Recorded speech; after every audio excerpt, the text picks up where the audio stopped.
Oke, sekarang aku akan menjelaskan cara membuat kurva titrasi asam lemah basa kuat.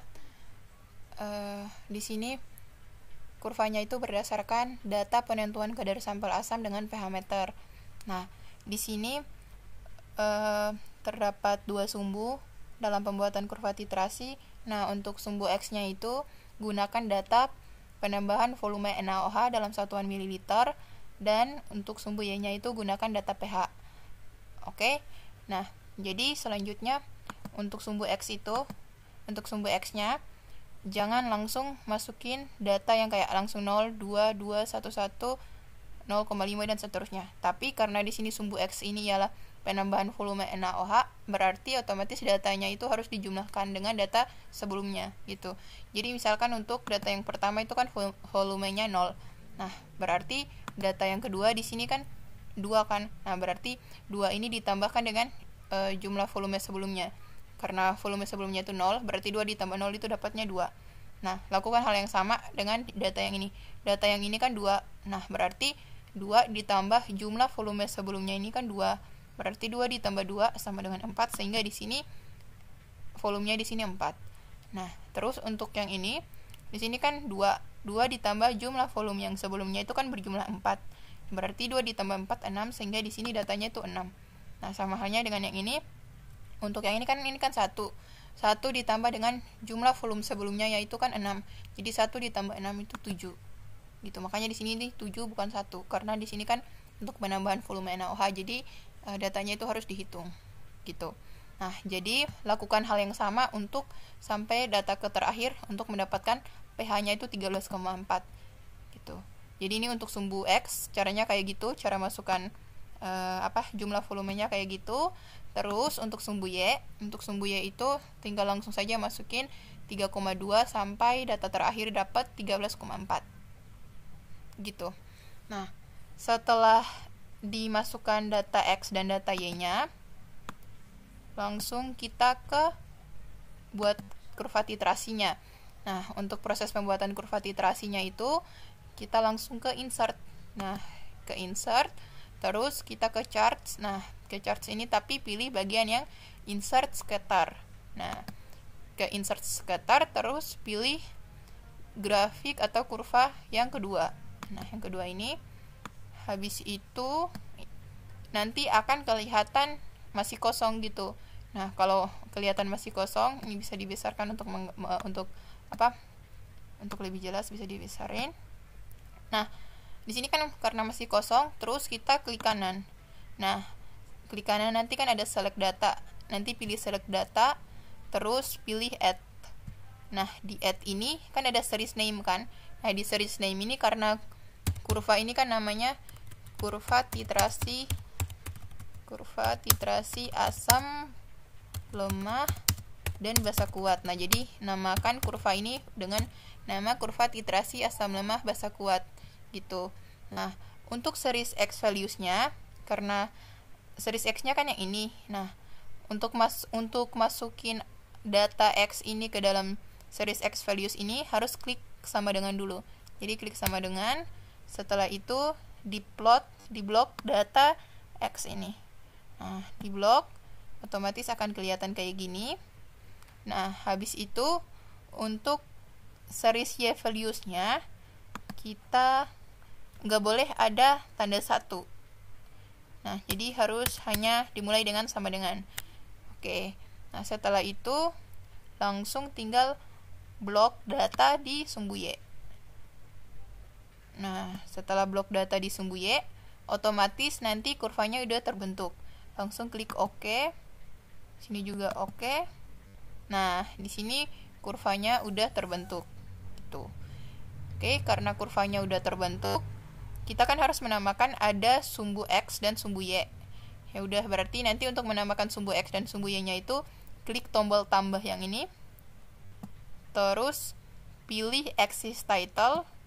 Nah, di axis title ini nanti tinggal ganti aja tuh nama-namanya. Nah, karena yang tadi sumbu X-nya itu volume NaOH, berarti di sini ialah volume NaOH. Nah, dalam satuan mililiter harus tulis satuannya. Terus untuk sumbu Y-nya, itu kan tadi pH. Berarti di sini tulis pH gitu. Oke, setelah itu ini kan udah selesai. Nah, kurvanya udah selesai, terus langkah selanjutnya itu kita membuat titik ekuivalennya. Nah, cara untuk membuat titik ekuivalennya itu garis-garis itu kan nanti dihubungkan dengan garis-garis kan. Nah, garis-garisnya itu bisa dibuat langsung di Excel. Nah, caranya klik insert, terus ke shape yang ini. Nah, habis itu pilih yang ini. Pilih lines yang kayak gini. Oke. Nah, habis itu langsung tinggal tarik aja tuh. Tinggal tarik, usahakan kayak di bawah kayak gini. Di bawah ini. Oke. Usahakan kayak contoh yang udah pernah aku buat, jadi kayak langsung kayak gini. Oke. Nah, berarti kayak gini ya. Nanti bisa ganti warnanya biar kayak bisa tahu perbedaan. Jadi makanya disitu dengan warna orange. Nah, selanjutnya untuk bagian atas, garis yang bagian atas itu bisa ini. Oke. Nah, ganti warna juga. Oke. Nah, setelah itu untuk membuat kurva untuk menentukan titik ekuivalennya itu kan berarti harus ada titik perpotongan. Nah, berarti titik perpotongannya itu harus ambil yang kayak bisa membentuk perpotongan di antara yang mau menuju puncak gitu. Nah, berarti ini kan kayak mau menuju puncaknya kan. Nah, terus di sini sama di sini. Oke. Nah, habis itu kita buat titik perpotongan. Nah, di sini bisa kelihatan titik perpotongannya itu di sini. Udah tinggal garis. Nah, udah kelihatan titik perpotongannya. Habis itu dari titik perpotongannya, nah berarti yang titik perpotongan yang di tengah ini merupakan Ini merupakan titik ekuivalen. Nah, titik ekuivalen itu dia bisa menghubungkan untuk mendapatkan pH saat ekuivalen. Nah, untuk menghubungkan saat pH ekuivalen berarti tinggal tarik garis saja ke pH. Nah, itu berarti menunjukkan pH ekuivalen. Sama halnya juga untuk menentukan volume ekuivalen berarti tinggal tarik garis aja ke volumenya gitu.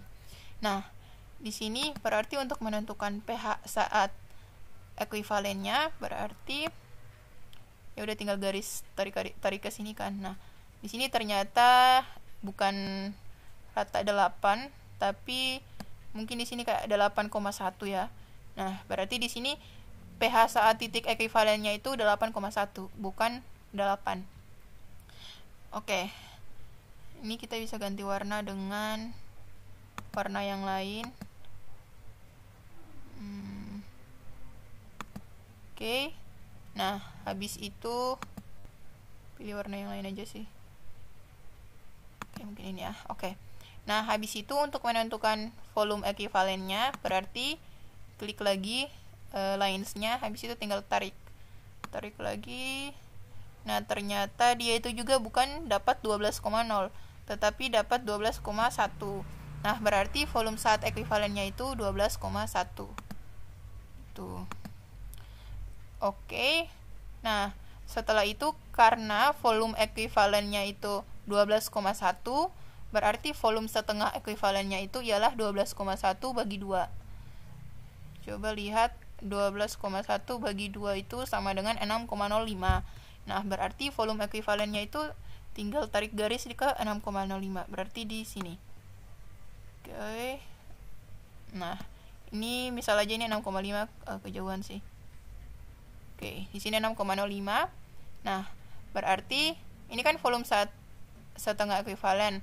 Untuk pH saat setengah ekuivalen berarti tinggal tarik garis ke sini untuk ke pH-nya. Nah, di sini ternyata pH saat volumenya itu setengah ekuivalen, pH-nya itu 4,0. Berarti nanti kalian isi datanya itu 4,0. Itu nanti untuk membedakan kita ganti warnanya. Tinggal pilih saja nih warnanya. Oke. Nah, ini berarti udah bisa tahu mana yang disebut dengan titik ekuivalennya kan.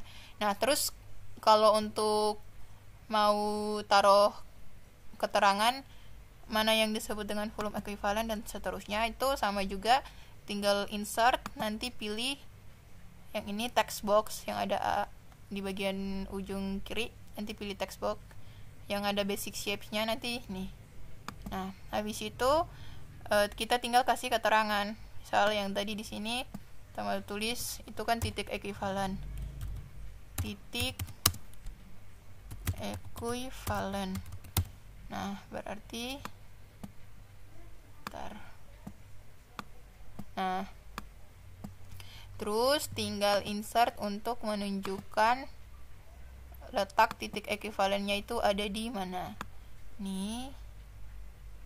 Oke, kayak gitu. Nah, itu merupakan titik ekuivalennya dan seterusnya. Jadi kalau misalkan mau buat keterangan untuk volume ekuivalen, berarti sama kayak tadi, tinggal ke basic shapes, terus pilih text box, ada itu. Nah, terus ke sini, ini karena yang tadi ini merupakan volume ekuivalen, berarti ini tulis volume ekuivalen. Itu ini merupakan keterangannya gitu. Oke. Bentar. Nah, jadi nanti tulis kalau mau lebih jelas lagi, karena di sini kan hanya kayak dari 12, rentangnya dari 12 ke 14. 12 sampai 14 kan, berarti mungkin volume ekuivalennya itu akan sama dengan 12,1. Nah, terus lakukan hal yang sama untuk